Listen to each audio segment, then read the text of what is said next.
पर कमेंट करना उचित नहीं मेरा। जो फैसला कोर्ट करेगा, सरकार करेगी, वो सबको मान्य होगा। ठीक है, और बताओ। कानून लगातार अपराध बढ़ते अपराध क्या बढ़ते? अभी मैं आया हूँ वहाँ पे जयपुर से, तो मैंने कल रिक्वेस्ट करी थी, ट्वीट किया था कि इतनी लू चल रही, इसलिए मैं अभी रुकूंगा नहीं और स्वागत में तकलीफ नहीं पाए कोई लोग। तब भी मैंने देखा वहाँ मजदूरों जो क्या ये अपना नरेगा मजदूरी करके आ रही थी, महिलाएं आ रही थी। गर्मी थी तो मैं रहा नहीं गया, मैं रुक गया वहां पर। तो उसमें सब बातें जो आप बोल रहे हो कह रही थी। आपने क्या पूछा? कानून व्यवस्था वो महिलाएं कह रही थी।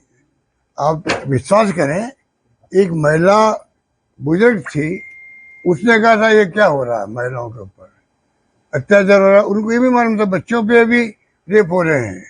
वो महिला बोली, मुझे आश्चर्य हुआ कि गांव की महिला को सब बातें मालूम है।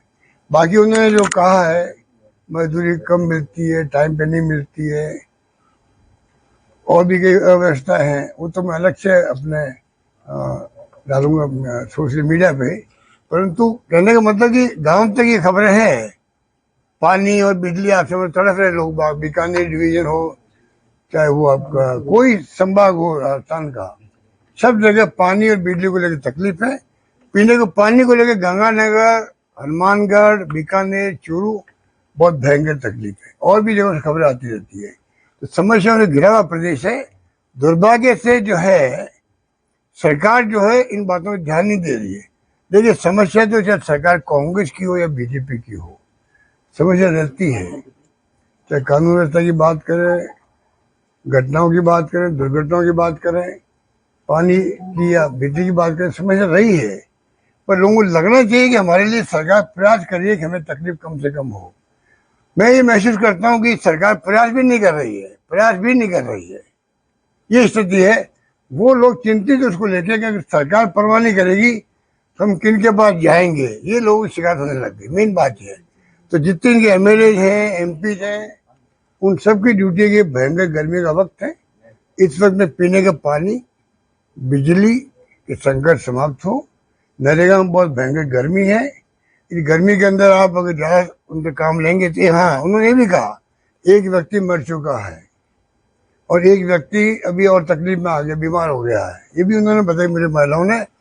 तो मैं कहना चाहूंगा सुबह आप 6-7 बजे बुलाइए और 3-4 घंटे काम करा के उनको थोड़ा प्रशासन को चाहिए मानवीय दृष्टिकोण। पहले भी हुआ है हमारे वक्त में भी, हमने ही कहा, अप्रोच रखी है कि आप मानवीय दृष्टिकोण रखें, समय कम रखें, लू और गर्मी हो उसके पहले उनको घर भेज दें जिससे कोई बीमार नहीं पड़े। ये मेरा मानना है।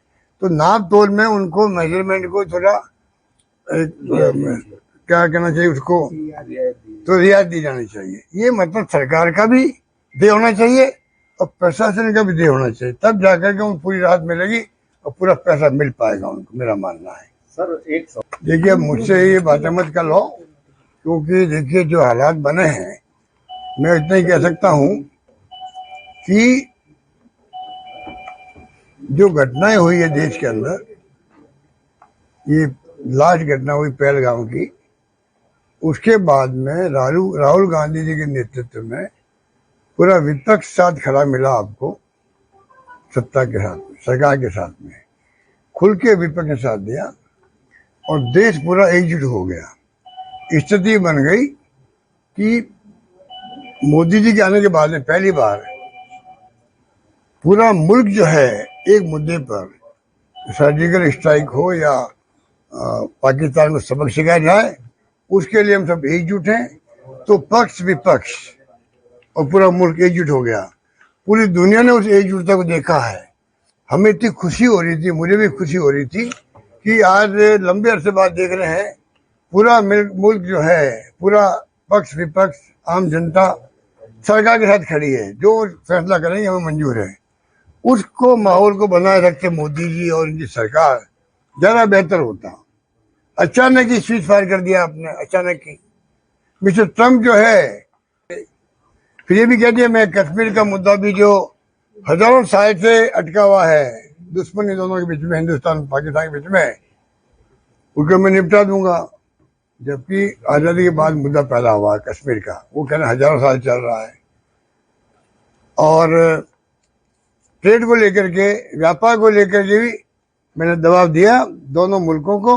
हिंदुस्तान पाकिस्तान दोनों महान देश थे, तो कहाँ पाकिस्तान कहाँ हिंदुस्तान। हिंदुस्तान दुनिया का बड़ा माना हुआ विश्व गुरु बनने की बातें करते हैं हम लोग, कहाँ तो हिंदुस्तान कहाँ पाकिस्तान है। उसको बराबर कर दिया ट्रम्प साहब ने। पंचायती करने लग गए वो कश्मीर की, जबकि हमारी पॉलिसी है कि हम तीसरे मुल्कों को लाएंगे नहीं पिक्चर के अंदर, तभी ले जाए वो। और किसने कहा उनको कि आप सीज फायर करवाइए। अचानक सीज फायर हो गया, देश देखता रह गया। और अगर विपक्ष ने क्वेश्चन पूछे उनको, जो पूछना वाजिब भी होता, वरना जनता पूछती है विपक्ष को, राहुल जी आप क्या करेंगे उस वक्त में। तो राहुल गांधी ने खाली इतना ही पूछा, भाई ये जो कुछ हो रहा है, ट्रम्प साहब ने कहा है, कि किसने उनको कहा है, या जब उन्होंने कहा है तो इमीडिएट खंडन आना चाहिए था। किसी कीमत पर हम, चाहे वो अमेरिका हो या दुनिया कोई मुल्क हो, हम तीसरे मुल्क को बर्दाश्त नहीं करेंगे हमारे यहाँ हस्तक्षेप करे। ये हिंदुस्तान पाकिस्तान के बीच का मामला है। ये हमारी 1971 में जो पॉलिसी बनी, शिमला एग्रीमेंट हुआ, उसकी पॉलिसी है। आज तक कोई खंडन नहीं करा उसका स्पष्ट रूप से। उससे लोगों को गलतफहमी पैदा हो रही है। विपक्ष की ड्यूटी को क्वेश्चन पूछता है तो जो एकता बनी थी वो बिखरती हुई नजर आ रही है। उद्देश्य इतना भी नहीं है। आज देश एकजुट रहे ऐसे मामले के अंदर, ये हमारी ख्वाहिश होनी चाहिए। सदस्यता रद्द की गई है। 23 दिन पहले जो है वो सजा का ऐलान होता है, उसके बाद 23 दिन का जो है विलम्ब हुआ निर्णय लेने में। देखिए, निर्णय लेने में देरी का कोई तुक नहीं था। पूरा देश जानता है कि जो 1951 का जो कानून है आरपीए का, उसके अंतर्गत जैसे ही सजा सुनाते हैं, 2 साल से ज्यादा सजा होती है, उसी दिन से उसकी सदस्यता, चाहे वो मेंबर पार्लियामेंट हो चाहे वो असेंबली मेंबर हो, उस सत्ते ही उसकी सदस्यता समाप्त हो जाती है धारा 8(3) के अंतर्गत। ये मालूम था यहाँ पर सभी को। उसके बावजूद भी स्पीकर साहब ने क्यों देरी की वो जाने। पर वो तो कानून कहता है कि जैसे ही आपकी सजा सुनाई गई कोर्ट में जिस दिन, उस दिन से मेंबर से समाप्त है बस। तो इसकी तो सजा सुनाई गई थी। कोई 18-19 साल पुराना केस है ये। जो कहते हैं ना कानून के हाथ बहुत लंबे होते हैं, उसका एक उदाहरण है, समझ लीजिए आप। हर व्यक्ति को कानून की पालना करनी चाहिए। ये मैसेज इसके अंदर छिपा हुआ मैं मानता हूँ ये है, हर नागरिक को, सरकार को कानून का राज स्थापित रखना चाहिए। हर नागरिक को कानून का पालन करना चाहिए, वरना कभी न कभी उनको मुसीबत का सामना करना पड़ता है। जिसका उदाहरण जीता जागता उदाहरण है आपका कमला मीणा जी का। कहाँ तो 19-20 साल पुराना केस, और कहाँ उनको सजा सुनेगा अभी, और कहाँ उनको अब 3 साल में जेल हुई है, और कहीं से रिलीफ नहीं मिल पाई उनको। ये मेरा मानना है। सर, इसमें जो है कंटेम्प्ट कोर्ट भी जो है पेश करना पड़ा सुप्रीम कोर्ट में, ऐसी जानकारी सामने आ रही है टीकाराम जी द्वारा जो पेश किया। नहीं, किसी ने कुछ भी करो, ये कानून स्पष्ट है। बल्कि यहाँ तक है कि इसकी सजा जो है, 1-2 उदाहरण ऐसे भी है कि गवर्नर ने उनको कम कर दिया, माफ कर दिया, तो सुप्रीम कोर्ट हाई कोर्ट ने वहां पर रद्द कर दिया। क्योंकि इस सुप्रीम कोर्ट का खुद के निर्णय है कि इसमें जिस दिन सजा होगी उस दिन ही उसकी मेंबरशिप समाप्त हो जाती है। स्पष्ट सुप्रीम कोर्ट आदेश है इसके अंदर।